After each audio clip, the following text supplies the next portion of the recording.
Kabanata 1251. Ganito kasi. Pagkatapos magising si Bones King, parang may nakaharap itong kalaban. Mabilis na ikinwento ng Bloodbath King ang buong pangyayari. Habang nakikinig sa mga salita ng Bloodbath King, ang katawan ng Bones King na katabi niya ay patuloy na nanginginig. Dahil sa oras na ito, ang mga mata ng hari ng mga halimaw, na parang dalawang walang kapantay na matalas na espada, ay mabangis na nakatingin dito. Mayroong isang walang kapantay na mapang-ipang kapaligiran sa kawalan. Tila maraming nagtataasang bundok ang bumababa mula sa kalangitan, na pumipigil sa nakapalibot na kapaligiran hanggang sa limitasyon. Hari ng mga halimaw, maniwala ka sa akin. Hindi ako kailanman magpapasakop kan inuman. Bagamat ang Bones King ay binubuo ng purong buto at walang balat, walang ekspresyon na makikita sa mukha nito. Pero sa sandaling ito, base sa tono nito, halata na puno ito ng takot sa kaibuturan ng puso nito. Isang simpleng pagtama lang ang nagbigay dito ng nakakatakot na presyon. Nako, napakawalang kwenta naman. Hindi mo nga kayang humawak ng junior. Swoosh! Habang bumababa ang boses ng hari ng mga halimaw, isang walang kapantay na makapangyarihang puwersa ang mabilis na sumabog at malakas na tumama sa hari ng mga buto. Creak! Kasabay ng paglitaw ng makapangyarihang enerhiyang ito, ang tunog ng kulog at kidlat ay nagsimulang lumabas mula sa mga buto nito. Break! Parang kulog ang boses, agresibo. Kung tungkol naman kay Bones King, nagsimula itong manginig. Malinaw na ginagamit ng hari ng mga halimaw ang sarili nitong kapangyarihan upang piliting supulan at paalisan ang kulog at kidlat sa katawan nito. Boom! Sa wakas, pagkatapos ng ilang paghinga ng oras, isang kulay lilang kidlat na kasing laki ng kamao ang mabilis na lumabas mula sa katawan ng hari ng mga buto at binomba ang lupa, na nagdulot ng isang marahas na pagsabog. Sa sandaling iyon, lumitaw ang isang hindi maarak na hukay. Kahit taglay niya ang lakas ng Bloodbath King, hindi niya maiwasang magbago ang mukha niya sa sandaling ito. Ang kapangyarihang ito ng kulog at kidlat ay matagal nang nasa katawan ni Bones King, ngunit mayroon pa rin itong kakilakilabot na kabagsikan. May isip ng isa kung gaano kalakas ang umaatake. Bakit parang pamilyar ang lakas ng kidlat na ito? Nakatitig sa mahinang lakas ng kidlat sa kanyang palad, ang hari ng mga halimaw ay gumawa ng mahinang tunog na parang karayom na bakal. Bitek. Pagkatapos noon, gumamit siya ng lakas gamit ang kanyang palad. Sa isang iglap, ang maliit na kidlat ay dinurog niya. Salamat. Sa sandaling ito, nakaramdam ng labis na relaxation si Bones King. Kung wala ang kapangyarihang pumupuksa ng kasamaan at ang panghihimasok ng kapangyarihang kulog, lahat ng kapangyarihan sa katawan nito ay maaaring ganap na magamit. Emph. Walang kwentang bagay. Nangutya ng may pagkutya ang hari ng mga hayop, at isang mahinang malamig na liwanag ang lumitaw sa kanyang mga mata. Wala ka talagang kwenta. Kahit gaano pa kalakas ang kidlat ng lalaking yan, buto ang katawan mo at matagal ka nang nabubuhay. Paano mo nagawang gumawa ng ganitong gulo kapag may kalaban kang junior? Bagamat hindi nang ahas ang Bloodbath King na galitin ang hari ng mga hayop, hindi siya natatakot sa hari ng mga buto. Sa sandaling ito, sinimulan niyang kulitin si Bones King. Swoosh! Habang kinukutya pa rin ito ng Bloodbath King, isang nagliliyab na apoy ang biglang kumislap sa mga mata ni Bones King. Kabanata 1252. Tila kayang sirain ng nagliliyab na apoy ang kaluluwa ng isang tao. Buzz! Kasabay ng nakakarinig na tunog ng pagbagsak sa hangin. Bigla, isang walang kapantay na lanta at puting kuko ng buto ang mabangis na sumalakay sa Bloodbath King. Masyadong mabilis ang atake ng Bones King. Kahit na pambihira ang cultivation ng Bloodbath King, hindi niya inaasahan na maglalakas loob itong kumilos sa ganoong sitwasyon. Sandaling tinamaan siya ng malakas ng mga kuko ng buto ng hari ng mga buto. Damn it! Total, ang Bloodbath King ay isang walang kapantay na eksperto. Bagamat hindi niya ito napansin ng ilang sandali, muntik na niyang makalusot sa makapangyarihang galaw na ito sa napakaikling panahon. Gayunpaman, ang atake ni Bones King ay masyadong walang awa at mabilis. Gaano man siya kabilas tumugon, malubhang nasugatan pa rin siya. Isang itim na sugat ang lumitaw sa kanyang dibdib, na mukhang napakatindi. Isang itim na liwanag ang kumislap sa buong katawan ng Bloodbath King habang balisa niyang hinaharangan ang atake. Noon lamang niya nagawang harangan ang masamang puwersa na dala ng puting kuko na may buto. Puff!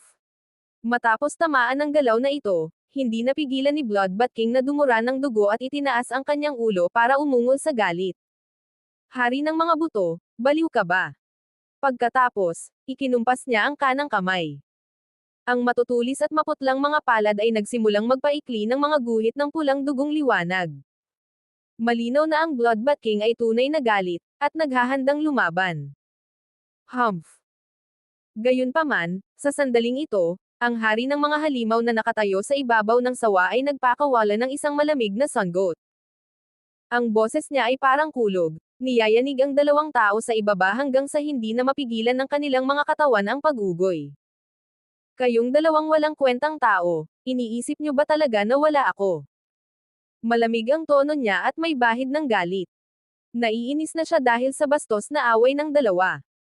Sa sandaling ito, biglang nanginig ang hari ng mga buto, at ang dalawang bola ng nagliliyab na apoy sa mga mata nito ay nagsimulang unti-unting mamatay at maglaho. Hindi mo ako masisisi, di ba? Malinaw na walang silbi ang hari ng mga buto. Nagsasabi lang ako ng totoo. Mayroong matinding puot sa mga mata ng Bloodbath King, at umungol siya ng malakas. Hari ng mga buto, isa kang walang kwenta. Gusto mo pa bang lumaban? Ang hari ng mga halimaw ay labis ding nadismaya sa palihim na pag-ataking ito ng haring ng mga buto. Agad itong nagpakawala ng isang matinding ungol at ang aura nito ay parang isang bundok. Ako. Matapos mapag-alitan, ayaw talagang sumuko ni Bones King. Pakiramdam niya ay labis siyang naapi. Sa katunayan, pakiramdam ko rin ay may mali ngayon. Bagamat labis itong nagalit dahil sa sarkastiko nitong tono ng Bloodbath King, napigilan pa rin ito ang sarili gamit ang ugali nito. Bukod pa rito, matagal nang nag-away ang dalawa. Karaniwan na sa kanila ang kutsain ang isa't isa. Sa lohikal na pagsasalita, dapat nitong kayanin itong tiisin.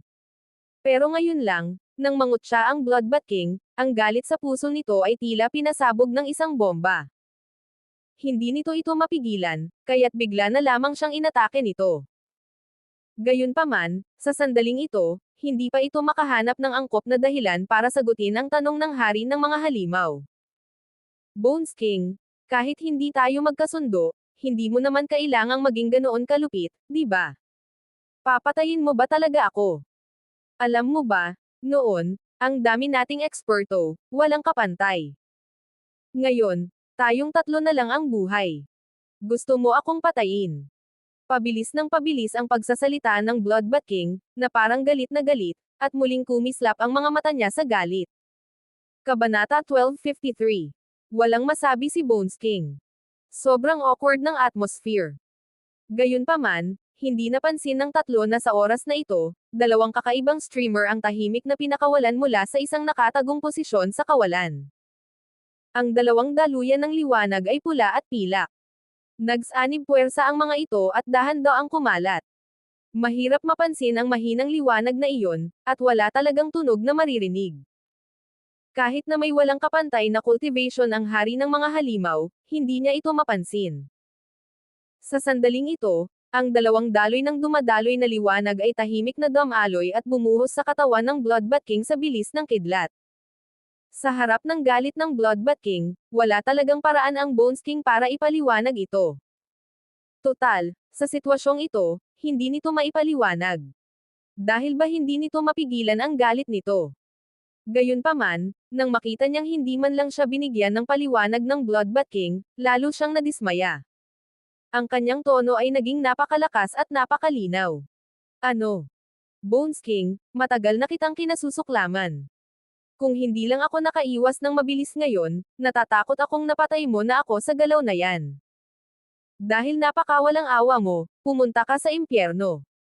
Walang sino man ang nag-akala na ang galit ng Bloodbath King ay tila lalong nakakatakot habang nagsasalita siya ng salita-salita. Bigla niyang iniunat ang kanyang kanang kamay at nagpakawala ng isang pulang ron. Pagkatapos, isang daloy ng mapula-pulang liwanag ang sumabog at mabilis na inatake ang hari ng mga buto. Bang!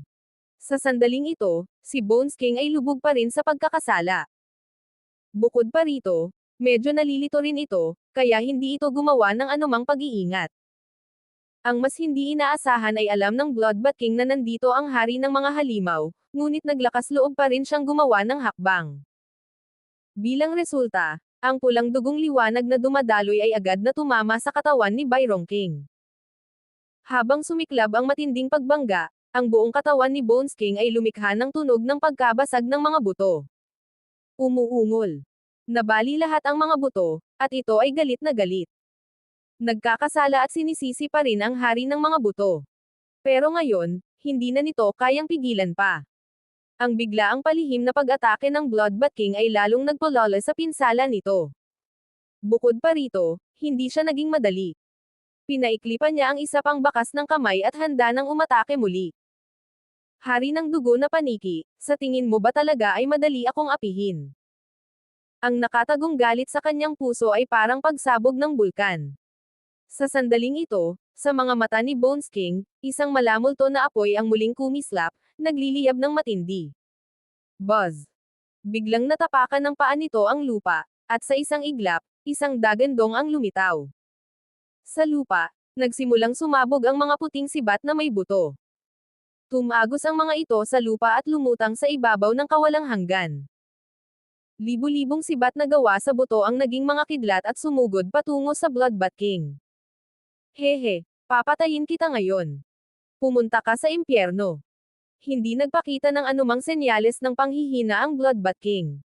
Ang pulang umaagos na ilaw ay naging isang bola ng liwanag at marahas na gumalaw. Ginamit ang mga bahid ng makapangyarihang kapangyarihan. Mga bobo, hanggang kailan ba kayo mag-aaway? Sandali ang dumilim ang mukha ng hari ng mga halimaw, at ang kanyang mga mata ay puno ng kakilakilabot na puot. Mag-away tayo. Wala kang pakialam dyan. Umalis ka sa daanan ko. Tama iyan. Walang kinalaman ang negosyo namin sa iyo. Huwag kang makialam sa negosyo ng iba. Sabay na umungal sina Bones King at Bloodbath King sa hari ng mga hayop. Halata na nabulag sila ng galit. Kabanata 1254. Sa ilalim ng normal na mga pangyayari, tiyak na hindi maglalakas loob ang dalawa na magsalita ng ganoon. Gayunpaman, ibang-iba na ang kanilang dalawa kumpara dati. Nang maramdaman ang sitwasyon sa pagitan ng dalawa, biglang napatalon ang mga mata ng hari ng mga halimaw. Kasabay ng mahinang sigaw, isang malawak at misteryosong aura ang sumabog mula sa kanyang katawan. Sino ka? Nagloloko ka. Umalis ka rito. Boom! Ang momentum ay parang bundok, walang talo. Sa isang kisap mata, hindi mabilang na mga nilalang sa loob ng radius na 12-dosenang milya ang nakaramdam ng presyon mula sa kanilang mga kaluluwa. Walang sino man ang nang-ahas na labanan ang ganitong uri ng presyon. Umuungol. Isang malaking anino ng isang mabangis na tigre ang biglang lumitaw sa kawalan, umuungal sa langit, nakatingin sa lahat ng direksyon. Boom boom. Ang dagandong ay malakas at maringal. Saan man ito mapunta, lahat ay sumusuko. Puff! Isang bunten ng dugo ang tumalsik mula sa bibig ng Bloodbath King, at ang buong katawan ng Bones King ay nanigas ng husto. Buzz! Nagsimulang kumalat ang mga guhit ng pilak at pulang liwanag at dahan-daang lumitaw mula sa kanilang mga katawan. Habang kumukurap-kurap ang mga sinag ng liwanag, biglang nawalan ng malay ang kanilang mga mata. Gayunpaman, nang tumingin sila sa hari ng mga halimaw, mayroong malakas na intensyong pumatay. Swoosh! Isang figure ang tahimik na kumislap at gumalaw. Gwapo ang lalaking ito, mga 16 o 17 taong gulang. Kumikislap ang kanyang mga mata, at ang kanyang ugali ay maamo, ngunit medyo mabangis din. Sa kanyang balikat, isang ibon ang casual na kumakaway. Sa ganitong paglitaw, sino pa kaya ito bukod kina Zephyr at Sanay Netherbird? Nang makita ang mga pagbabago sa katawan ng hari ng mga buto at ng hari ng Bloodbath, tumanggo si Zephyr ng may kasiyahan. Bagamat napakalakas at mas malakas pa ang hari ng mga buto kaysa rito, matagal na itong naselyuhan, at ang lakas nito ay matagal nang nabawasan sa wala pang 10 bahagi. Gamit ang kanyang kapangyarihang sum-iron ng kasamaan at ang kapangyarihang sugpuin ang kulog at kidlat, hindi imposible para sa kanya na mapanatiling buhay ang Haring Bones.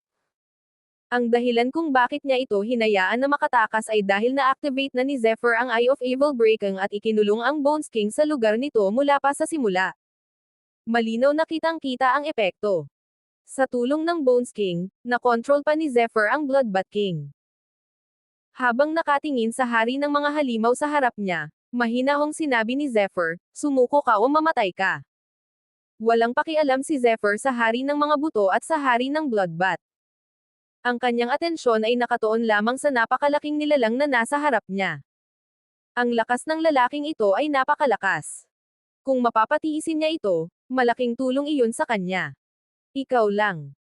Habang nakatingin kay Zephyr sa harap niya, unti-unting naglabas ng malamig na liwanag ang mga mata ng hari ng mga hayop, at sumanghal siya ng may pagkutsa.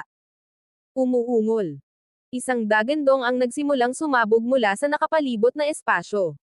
Nang magalit ang hari ng mga hayop, sabay-sabay na sumigaw ang lahat ng mga halimaw. Sa ilalim ng kanyang mga paa, ang Sharp Blade Python ay nagpakawala ng sunod-sunod na mabangis na ungol, na parang dinurog nito ang isang bundok. Ang momentum nito ay walang talo at malakas. Ang napakaraming mababangas na halimaw dito, lalo na ang Sharp Blade Python na nasa ilalim ng kanyang mga paa, ay nasa ikapitong antas. Ang depensa nito ay sapat na malakas upang labanan ang isang eksperto tulad ni Star Sword Emperor. Hindi na kailangang sabihin, may hari ng mga halimaw sa katawan nito. Kung gayon, paano seseryosohin ng hari ng mga halimaw ang banta ni Zephyr? O sa tingin mo ba ay kaya mo akong harapin gamit ang dalawang walang kwentang to? Inilibot ng hari ng mga halimaw ang tingin sa hari ng mga buto at sa hari ng mga dugong paniki. Tila walang pakialam ang liwanag sa kanyang mga mata. Mayroon lamang itong bahid ng pangungutya at paghamak. Kabanata 1255. Malinaw na hindi niya talaga sineryoso ang mga iyon. Sa kabilang banda, makikita na ang hari ng mga halimaw ay lubos na nagtitiwala sa sarili nitong lakas. Dahil lang sa akin. Direktang sinagot ni Zephyr ang unang tanong ng walang pag-aalinlangan. Mamatay. Isang malakas na tunog ang biglang sumabog. Sa walang katapusang momentum, isang nakakatakot na enerhiya ang sumabog, na sapat na upang mabigla ang kalangitan. Sa sandaling ito, sumabog ang nakakatakot na kapangyarihang hindi mapigilan. Umuungol. Sa sandaling ito, umalangaw din ang mga ungol ng mga halimaw na demante.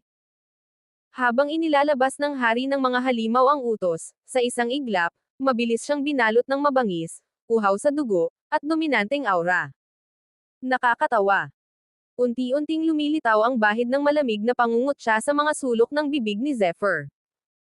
Kung ito ay isang tunay na labanan, ang lakas ng hari ng mga hayop na ito ay natural na mas malakas kaysa sa kanya.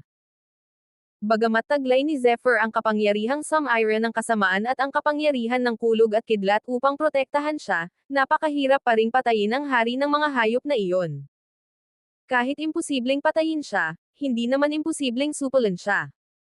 Nang maramdaman ang lahat ng uri ng galit na ungol mula sa paligid, agad na napaligiran ang katawan ni Zephyr. Dumagundong. Sandaling naglapa na ang daan-daang figure. Mga hanggal na walang alam sa buhay at kamatayan. Nakangisi na sabi ng hari ng mga halimaw. Ang dahilan kung bakit siya pinarangalan bilang hari ng mga hayop ay dahil kaya niyang kontrolin ang kapangyarihan ng lahat ng mga halimaw sa mundo. Kahit ang Sharp Blade Python ay kontrolado niya. Kung gusto niya itong harapin, kailangan niyang harapin ang mababangas na halimaw.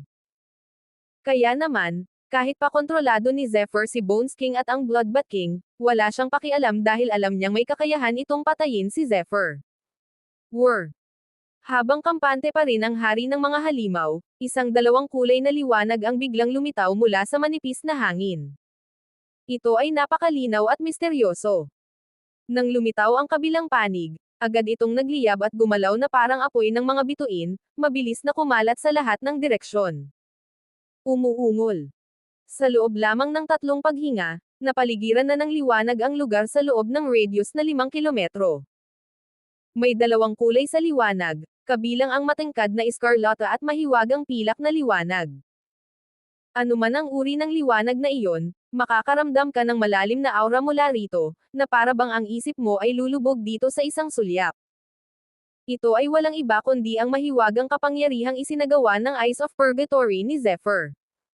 Ang gayong kariktan ay umabot sa tugatog nito saan man ito magpunta. Ang Eyes of Purgatory ni Zephyr ay isinagawa gamit ang kanyang spirit energy bilang pundasyon. Ito ay ibang-iba sa mga martial technique na gumagamit ng enerhiya bilang pundasyon. Ang spirit energy ni Zephyr ay nasa antas ng 8 bituin. Masasabing sa buong Immortal Secret Land, walang sino man ang makakahigit sa kanya. Lalo na sa sandaling ito, matapos marating ng cultivation ni Zephyr ang kalahating hakbang patungo sa espiritu, ang kanyang kontrol sa kanyang spirit energy ay umabot na sa tugatog nito. Ang mga mata ng purgatorio ay maituturing na isang sikretong kasanayan, at isa rin itong trump card. Imposibleng ipagtanggol laban dito. Lahat ng uri ng tungkulin tulad ng pagbubukas ng ilusyon, pagsasara ng kaluluwa, pagkontrol sa isip, at iba pa ay lampas sa imahinasyon ng mga ordinaryong tao. Anong nangyayari? Habang nakatingin sa kumikislap na pilak at iskarlatang mga ilaw, bahagyang gumalaw ang puso ng hari ng mga hayop, at ang ekspresyon sa kanyang mukha ay naging seryoso. Sa hindi malamang dahilan, hindi mapigilan ng kanyang puso ang manginig ng ilang beses. Lahat ng mababanggas na halimaw sa paligid niya ay sabay-sabay na tumigil sa kanilang mga pag-atake sa ilalim ng umaagos na liwanag at pinalibutan si Zephyr. Kahit na napapaligiran si Zephyr ng mga mababanggas na hayop at hindi niya ito makita. Naramdaman ng hari ng mga halimaw na naroon pa rin ang aura ng kabilang panig. Sa madaling salita, buhay pa si Zephyr. Umuungol. Habang gulat na gulat pa rin ang hari ng mga hayop, bigla na lang, sabay-sabay na umungal ang mababanggas na halimaw.